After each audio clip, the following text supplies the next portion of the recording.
नमस्कार, स्वागत है आपका जेजेएन न्यूज़ की एक और ख़ास ग्राउंड रिपोर्ट में। और आपके साथ मैं हूं गणेश। इस वक्त हम मौजूद है हल्द्वानी की नवाबी रोड स्थित एक निजी बैंकेट हॉल। आपको बता दूं, यहां पर पुनर्वा महिला समिति की ओर से आज सम्मान समारोह का आयोजन किया गया। उसी सिलसिले में जेजेएन न्यूज़ यहां पर पहुंचा है।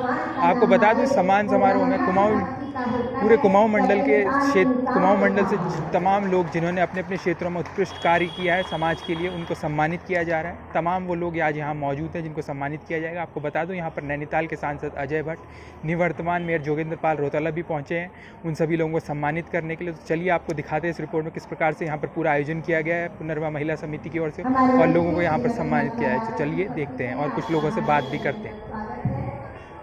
इस वक्त हमारे साथ पुनर्वा महिला समिति के अध्यक्ष मौजूद है। मैम साथ करें। नमस्कार मैम। नमस्कार सर। मैम, सबसे पहले तो जिस प्रकार से आप लोगों की तरफ से यहाँ पे सम्मान समारोह का आयोजन किया गया, तो इसके बारे में थोड़ा सा बताइए। सबसे पहले तो मैं आपके न्यूज़ चैनल का धन्यवाद करूंगी कि आप लोग हमारे कार्यक्रम में आए। और ये सम्मान समारोह हम लोगों ने सन 2018 में शुरू किया था और आज के विभूतियों को मिलाकर 92 लोगों को हम लोग सम्मानित कर चुके हैं।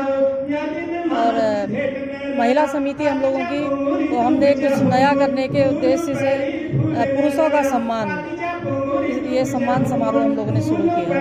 तो जैसा मैम आपने बताया कि 2018 से आप ये सम्मान समारोह कर रहे हैं, तो क्या आप लोगों का क्राइटेरिया रहता है, किस बेसिस पे सिलेक्शन होता है और इस बार किन किन क्षेत्रों से आपने जो है अवॉर्डीज़ को सेलेक्ट किया? हम लोगों की कोशिश रहती है कि हम पूरे कुमाऊं से, अलग अलग शहरों से जो कि समाज के प्रति पूरी तरह समर्पित हैं, उन लोगों का सिलेक्शन हम लोग करते हैं। कई जगहों से हम लोग पूरा उनके बारे में पता करते हैं और क्राइटेरिया ये रहता है हमारा कि एक वो अच्छा इंसान हो जो कि समाज के प्रति पूरी तरह समर्पित हैं, तो उन लोगों को ही हम लोग सम्मानित करते हैं।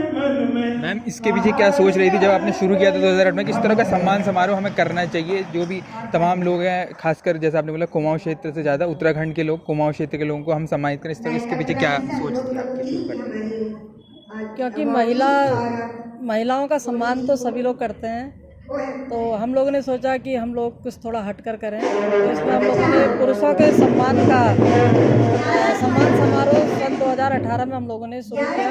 और पूरे शुरू में पहले साल तो हम लोगों के हल्द्वानी शहर से ही हम लोगों ने चयनित किए हुए थे। धीरे धीरे हमने पूरा इसका एरिया कुमाऊं तक ले लिया है। अब हम लोग चाहते हैं कि हम अगले साल गढ़वाल से भी लेंगे, पूरा उत्तराखंड हम लोग इसमें कवर करेंगे। नमस्कार सर। हाँ नमस्कार।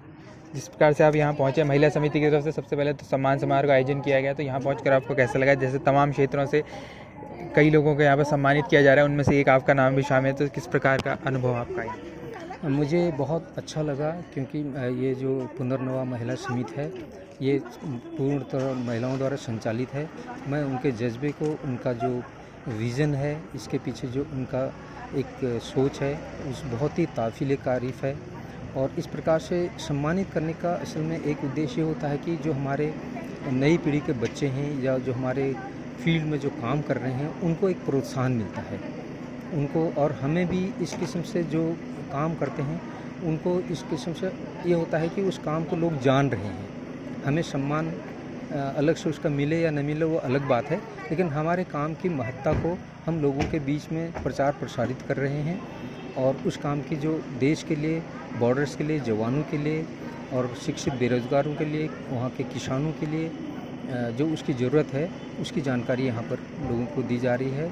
और जो इस किस्म के समारोह आयोजन होते हैं, ये एक किस्म से एक एकता का भी प्रतीक है। जो महिलाओं ने अपने पुनर्नवा महिला समिति ने अपनी जो यहाँ पर एक संगठन से इतने एक काम को कर रहे हैं, ये महिलाओं का एक उनकी जो अपना क्या कहना चाहिए कि इंटीग्रिटी है, वो भी एक साबित होती है।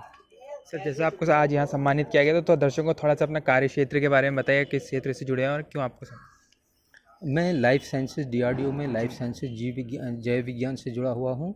और मैंने हाई एल्टीट्यूड में ऑलमोस्ट अपनी सर्विस लाइफ में जो border area, Himalayan border area, high altitude area, जहाँ पर हमारे रक्षा बल डिप्लॉयड होते हैं, वहाँ पर vegetable growing, off season vegetable, green house technology, mushroom growing और bio control of plant diseases, खासकर जैसे हाई एल्टीट्यूड में हमारे एक राजमा क्रॉप है। राजमा जो है एक वेजिटेरियन क्रॉप है, जो कि हिंदुस्तान जो है मोस्टली शाकाहारी होता है, उनके लिए भी उचित है।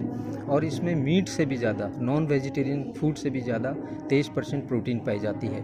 और राजमा में एक बहुत बड़ा एडवांटेज ये है कि इसको जब ग्रीन क्रॉप रहती है तो इसके हम फल को जो है सब्जी के तौर पे इस्तेमाल कर सकते हैं, और बीज को सुखा करके हम भंडारित भी कर सकते हैं। उसको दाल के रूप में भी हाई प्रोटीन डाइट, और जिसको हम कहते हैं कि high protein high quality diet, ये जवानों के लिए और स्थानीय लोगों के लिए उपलब्ध होती है। सर जैसे कि आपने बताया आप हाई एल्टीट्यूड पे वर्क करते हैं, तो क्या क्या वहाँ पे चैलेंजेस रहते हैं जो नॉर्मल कंडीशंस होती हैं? हाँ बिल्कुल, आपने सही पूछा कि हाई एल्टीट्यूड जो इन्वायरमेंटल कंडीशन है, एक तो वहाँ पर लो टेम्परेचर रहता है, हाई विंडी स्पीड्स रहती हैं, हैवी स्नोफॉल रहता है।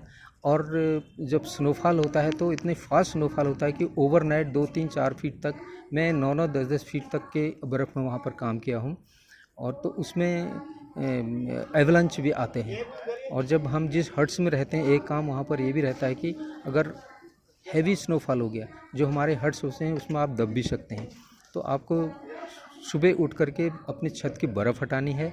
और यहाँ तक ऐसी सिचुएशन आती है कि पानी फ्रीज हो जाता है वहाँ पर। जो पानी जो हमारा ड्रिंकिंग वाटर आता है, जो अगर हमारे जीआई पाइप हैं तो जीआई पाइप फट जाते हैं, और जो नहर से पानी आता है नहर जो जाम हो जाती है।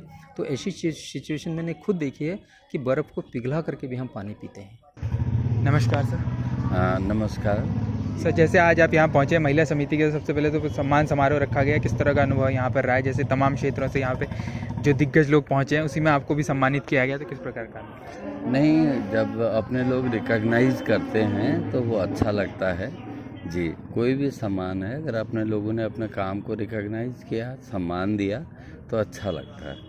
सर दर्शकों को थोड़ा सा अपने क्षेत्र के बारे में, किस प्रकार के काम आपके द्वारा किए गए जिसकी वजह से आपको सम्मानित किया गया है, यहाँ पे थोड़ा सा दर्शकों को उसके बारे में बताइए। पहला तो ये है कि मैं एक शिक्षक रहा हूँ गवर्नमेंट कॉलेज में, मैं प्रवक्ता जीव विज्ञान रहा, और मेरी कोशिश रही कि जब भी मैं बच्चों को पढ़ाऊँ, उनके साथ घुल मिल करके पढ़ाऊँ, तो मैंने, क्योंकि मैं जीव विज्ञान का टीचर था, तो मैंने बहुत सारे प्रोजेक्ट, चाहे हमारे लोकल फ्लोरा फौना है, उनको बहुत फैमिलियर करने की कोशिश की। तो विज्ञान कांग्रेस या विज्ञान हमारा जो होता था कंपटीशन, उन सब में मतलब मेरे बच्चे हमेशा आगे रहते थे।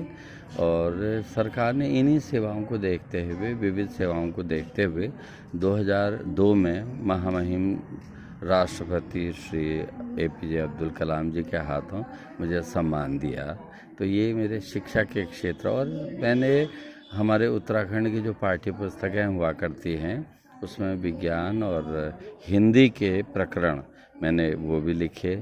और कुमाऊनी जो हमारी पाठ्य पुस्तक इस समय बनी है कक्षा 1 से 5 तक, तो कुमाऊनी पाठ्य पुस्तक के लिए मैं संदर्भदाता भी था, और उसमें समन्वयक के रूप में, लेखक के रूप में मैंने काम किया है शिक्षा के क्षेत्र में। सर जैसे साहित्य से आपने बताया आपका काफ़ी जुड़ा रहा है, उसके अलावा मंच संचालन में भी आपको लंबा अनुभव रहा है, तो उसके बारे में थोड़ा दर्शकों को बताइए। जैसे आपने तमाम लोगों के मंच संचालन किए, तो कोई आपको अगर नोटेबल इंसिडेंट याद हो, अगर आप शेयर करना चाहें।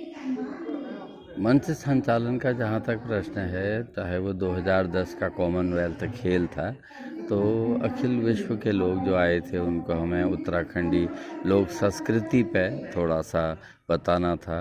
तो मैं था, आशा निवेदी जी थी, अशोक चक्रधर जी थे, हम तीनों को वहाँ पर डिप्यूट किया गया था, चाहे वो दिल्ली हाट हो या दिल्ली के विभिन्न लोकेशंस में।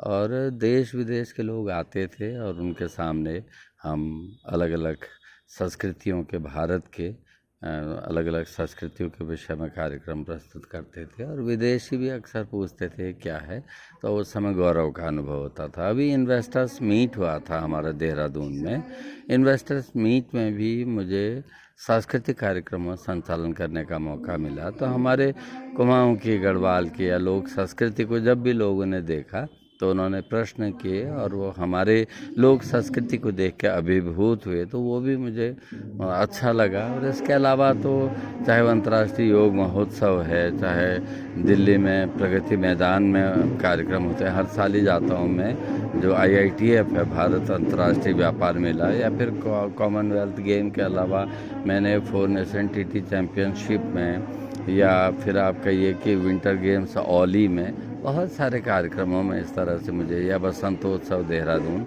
जब बोलने का अवसर मिलता है तो मैं चाहता हूं कि मैं हमारे भारतीय संस्कृति को वहाँ पर थोड़ा सा जितना मुझसे बन पड़े मैं प्रदर्शित करूं। तो ये सब इंसिडेंट्स, नोटेबल इंसिडेंट्स ही हुए। और जब प्रणब मुखर्जी जी महामहिम राष्ट्रपति जी आए तो उनको भी हमने 52 मिनट का कार्यक्रम दिया था, वो मैंने बोला था। उसके अतिरिक्त जब हम लोग देहरादून में सिविक रिसेप्शन था माननीय श्री राष्ट्रपति महोदया श्रीमती द्रौपदी मुर्मू जी का, तो उनको वो कार्यक्रम भी मैंने ही एंकर किया। तो ज़रा गौरव का अनुभव तो होता ही है वहाँ पे, अगर आप इस तरह के कार्यक्रम करते हैं।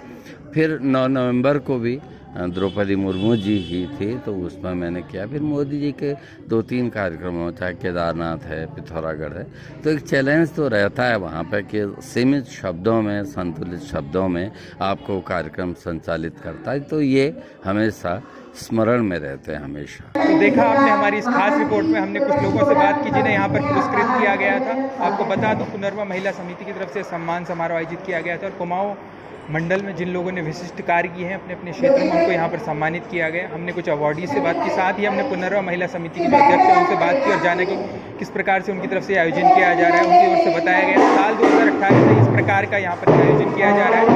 जो भी लोग अपने क्षेत्र में कार्य करते हैं उनको यहाँ पर सम्मानित किया जाता है। फिलहाल के लिए इस खास ग्राउंड